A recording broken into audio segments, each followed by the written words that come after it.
की चाल से बदलेगा बिहार का सियासी समीकरण। क्या चिराग पासवान फिर से लिखने जा रहे हैं इतिहास? क्या चिराग ने भर दी है अपनी दावेदारी? बिहार में चिराग की गुगली, कौन होगा बोल्ड?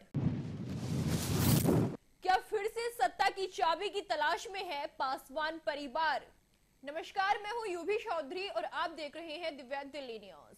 चलिए शुरुआत करते हैं बिहार की उस सियासी गुगली से जिसने सियासी गलियारों में हलचल मचा दी है।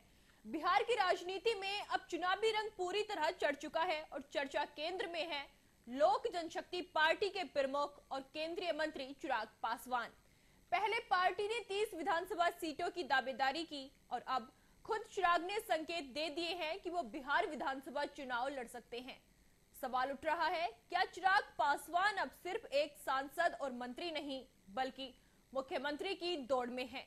पार्टी ने उनके चुनाव लड़ने को लेकर प्रस्ताव भी पास कर दिया है और इसके पीछे की रणनीति क्या है, इसे समझना जरूरी है।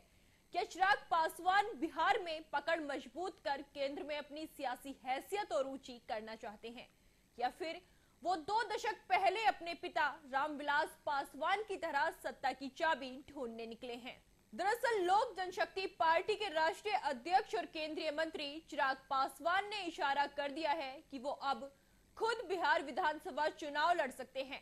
पार्टी ने इस पर भी प्रस्ताव पास कर दिया है, यानी बात अब सिर्फ अटकलों की नहीं बल्कि रणनीति की है। अब बड़ा सवाल ये है, क्या चिराग पासवान सिर्फ चुनाव लड़ने जा रहे हैं या सत्ता की चाबी ढूंढ रहे हैं?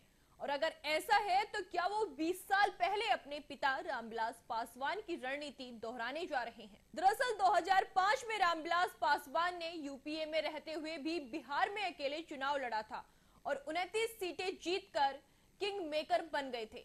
लेकिन एक मांग मुस्लिम मुख्यमंत्री की, उन्होंने पूरा समीकरण बिगाड़ दिया और सत्ता हाथ से निकल गई। अब 20 साल बाद चिराग के तेवर और अंदाज लगभग वैसा ही है। 2020 में भी उन्होंने अकेले 137 सीटों पर उम्मीदवार उतारे थे, खासकर वहां जहां नीतीश कुमार की पार्टी मैदान में थी। तो क्या ये वही कहानी है नए क्लेवर में? क्या एनडीए के अंदर चिराग पासवान अपनी बार्गेनिंग पावर बढ़ाना चाहते हैं? क्या नीतीश कुमार के भविष्य पर मंडराते सवालों के बीच चिराग की खुद संभावनाएं नजर आ रही हैं? बिहार के वरिष्ठ पत्रकार ओम प्रकाश अश्क ने कहा कि राजनीति में कोई अस्थायी दोस्त या दुश्मन नहीं होता।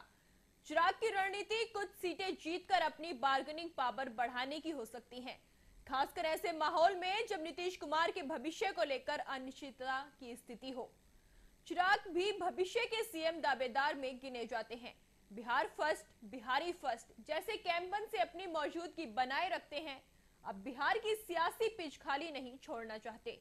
जेडीएस के एचडी कुमारस्वामी कम सीटें होने के बावजूद सीएम बन सकते हैं। निर्दलीय मधु कोड़ा झारखंड के सीएम बन सकते हैं।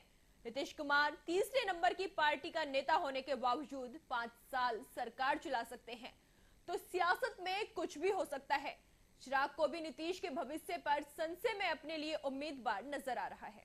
बहरहाल बिहार में सियासी तापमान लगातार बढ़ रहा है और चिराग पासवान की एंट्री ने इस मुकाबले को और दिलचस्प बना दिया है। सवाल अब ये नहीं कि चिराग चुनाव लड़ेंगे या नहीं, सवाल ये है क्या वो सत्ता की चाबी अपने हाथों में लेने का सपना देख रहे हैं। ताज़ा तरीन खबरों को जानने के लिए अभी टाइप करें दिव्य दिल्ली न्यूज।